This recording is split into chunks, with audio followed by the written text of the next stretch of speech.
Hey, what's up guys? It's Cornelis back here for Kettlebell Sport. Thanks for visiting the channel again. Today is the jerk tutorial. If you haven't seen our Kettlebell Sport movement library, go back and check out the other movements before you get to this one, because a lot of that leads up to getting to this.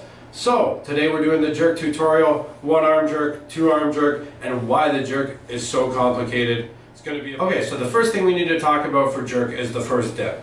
We need to keep this short and we need to keep it very shallow, because in the rack position, trying to squat down is not a great position to be in. So we need to keep it short, we need to keep it sweet. The way we're going to do that is when we're in the rack position ready to jerk, we're going to take a big breath in, and then we're going to exhale very forcefully, and we're going to exhale at the same time we break at the knees for the first dip. So it's going to look like this without any weight.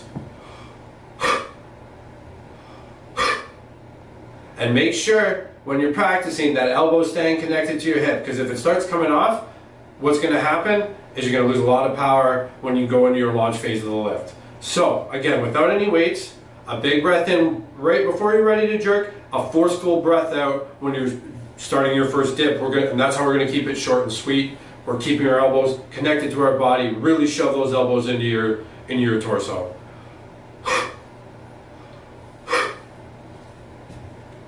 From the side here now.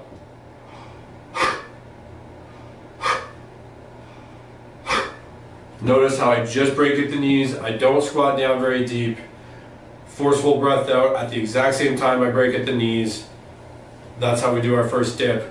Let's get to the launch phase and the catch phase, also known as the second dip. And we're going to go through that all at once because it's a very quick movement. Okay, so for the launch and the catch, or the second dip as we like to call it, what we need to do is change directions very quickly out of the first dip, and then change directions very quickly again to duck under and catch the bell. So we're here, we've taken our breath in, we've had a forceful exhale, and our first dip's done. We need to launch onto our toes, right? The way we need to do that, we're going to take a breath in, we're going to launch the bells as high as we can onto our toes to get them as high as we can, so we don't have to duck under too deep for the second dip. The second dip can be a little deeper than the first, but we don't want to make it too deep because we're going to kill our legs by the end of our set if we're squatting way too deep for the second dip. So there's a fine balance there, but we can go a little deeper than the first dip because you're in a way better position. Your hips are back instead of forward. So we're here. That's where we're up to right now. Okay? Again, without weights. So when we launch the bells, we're going to take a big breath in. When we duck underneath, we're going to breathe out. The point of this, again, get the bells as high off our chest as we can to have the shallowest duck under that we can. Okay, so just from the side without any weight, we're going to do the first dip, the launch, and the catch. It's very important to try and stay very stable. Don't be moving around too much as you're going through the first dip, the launch, and the catch.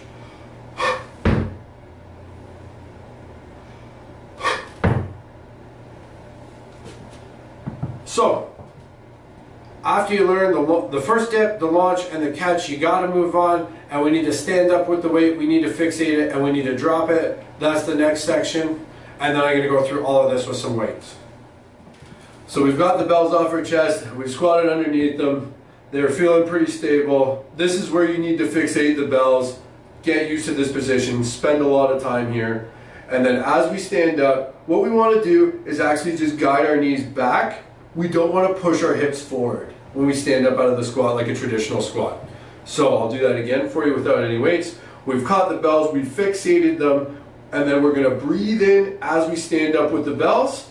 And what we're going to do is we're going to draw our knees back, and this is actually going to help to relax our quads as we stand up as well. So you're going to have a little bit more relaxation in your quads when you stand up if you don't push your hips forward and you just guide your knees back. So I'll show you from the side what that looks like.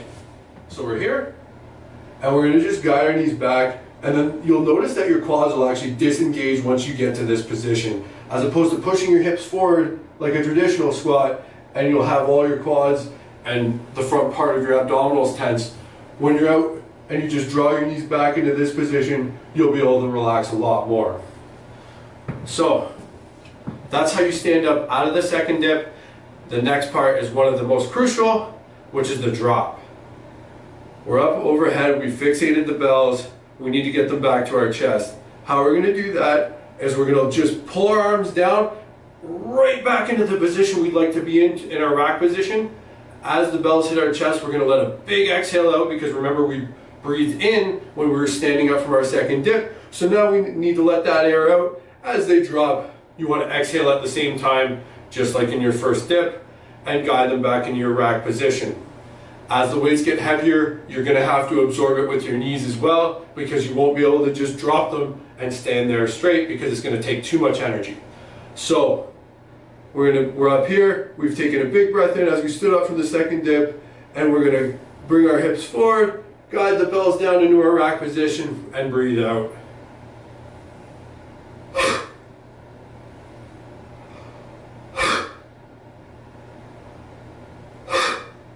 You want to actively pull your arms back into the rack position, because the weights are just going to follow.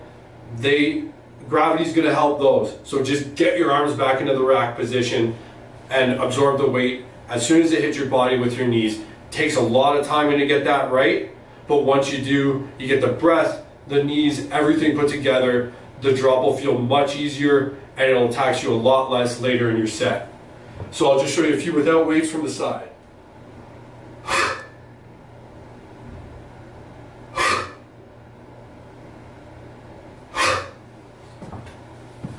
And without weights, the full stand up from the second dip and the drop.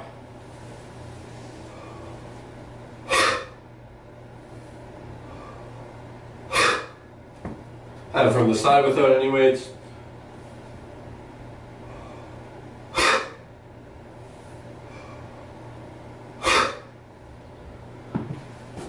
And now the last thing you got to do, you've dropped them back into the rack position. You've had a big breath out as you drop them back into the rack position. Your legs are now back straight from absorbing the weight. What do we do? Big breath in, into our first dip with our forceful breath out. So for a couple in a row, this is what's going to look like without any weights.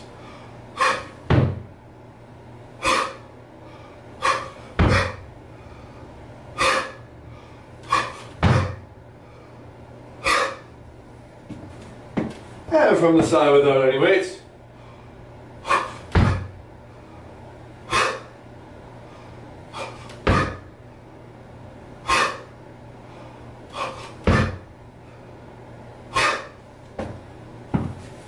Okay, and that is how you perform a kettlebell sport jerk. Now I'm going to do a few reps with some weights. I'll include some infographics so that you can follow along with that as well. If verbal instruction isn't your thing, maybe you're a visual learner, and that might help you as well. Anyways, that's the end of me talking, guys, so I'll do the outro right now. Really appreciate you watching this video. If you found it useful, please subscribe and like the video. Tell your friends about it. I know everybody's working out at home, so maybe we can help some people get into the sport together. Anyways, have a great day. Stay well, stay safe, everyone, and thanks for watching. This is Kunin Kettlebell Sport. I'm Cornelis. I said I was done talking, but one thing that's important to note, if you are doing one-arm jerk, do not touch the other bell with your free hand, and when you're at fixation, the free hand, it needs to be still, just so you guys know.